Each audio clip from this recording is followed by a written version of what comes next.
Imagine you are walking through a silent night. The air is heavy, the sky dark and endless. Suddenly a rumble splits the heavens. A flash blinds your eyes. Rain pours like the tears of the sky itself. The thunder cracks your soul open. You run. But where? The storm is not just around you, it is inside you. These two verses are not merely a description of a weather scene. They are the anatomy of a soul caught between truth and illusion, between guidance and denial. Allah paints here a spiritual storm, not to frighten us, but to awaken us. Verse 19.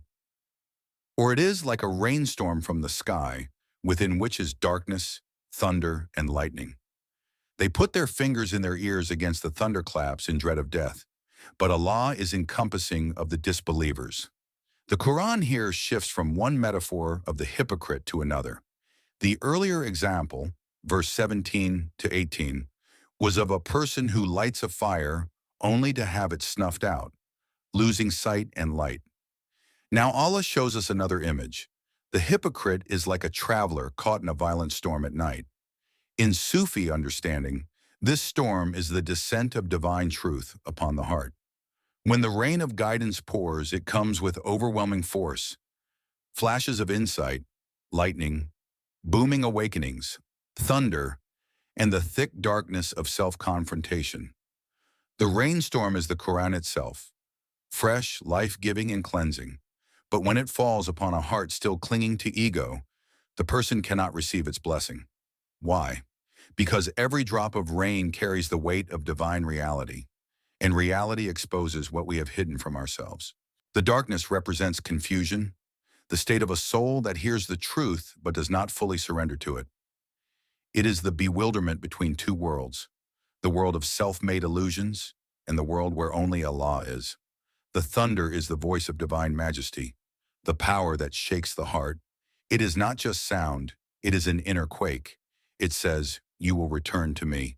Nothing you own will follow you. Are you ready?" The lightning is the sudden flash of spiritual clarity, that moment when the heart knows the truth beyond doubt.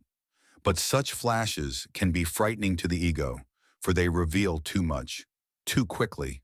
And so, what does the hypocrite do? They put their fingers in their ears. This is the act of avoiding spiritual confrontation. The fingers in the ears are symbolic. It is the shutting off of awareness, the drowning of conscience, the refusal to let the thunder of awakening reach the core of the soul. They do this in dread of death, not only physical death, but the death of the false self. The death of the ego is terrifying to those who have built their identity on it. They do not realize that the death of the ego is the birth of the soul. But Allah ends this verse with a truth. But Allah is encompassing of the disbelievers. There is nowhere to run. Even in avoidance, they are within His grasp. The very storm they fear is from Him, and the mercy they need is also from Him. Verse 20. The lightning almost snatches away their sight. Every time it lights the way for them, they walk therein.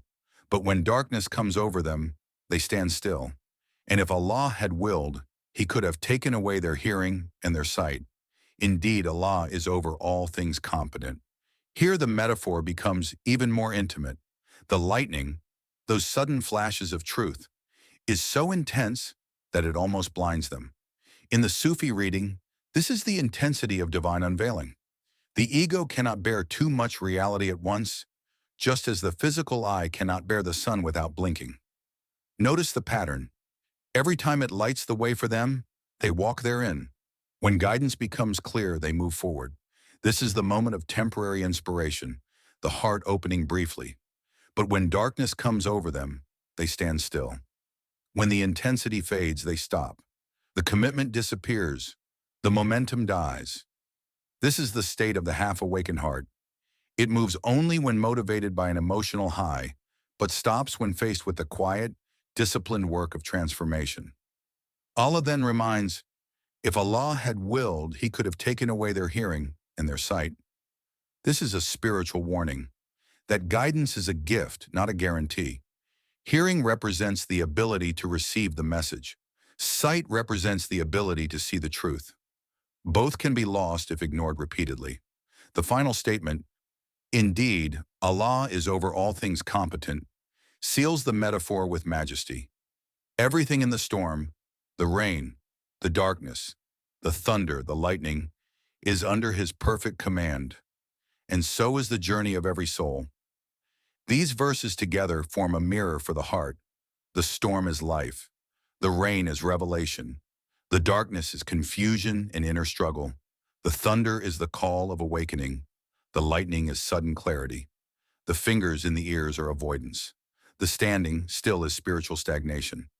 The Sufi masters say, when the storm comes, do not run, stand in it. Let the rain wash you. Let the thunder shake you. Let the lightning blind you for a moment. For what blinds the ego opens the heart. Final call to the listener. My dear friend, you are in that storm right now. Whether you see it or not, the Quran is raining upon you. The flashes of guidance you have felt in your life, those moments when you knew something deep inside, those are your lightning strikes. The unease in your heart when you hear a verse or a truth you've been avoiding, that is your thunder. Do not put your fingers in your ears. Do not freeze when darkness returns. Take a step forward, even if it is trembling. For every step into the storm is a step toward the one who sent it. And when the final storm comes, the storm of leaving this world, may you walk through it not in dread, but in longing, knowing that the one who encompassed you in every storm will be the one waiting for you beyond it.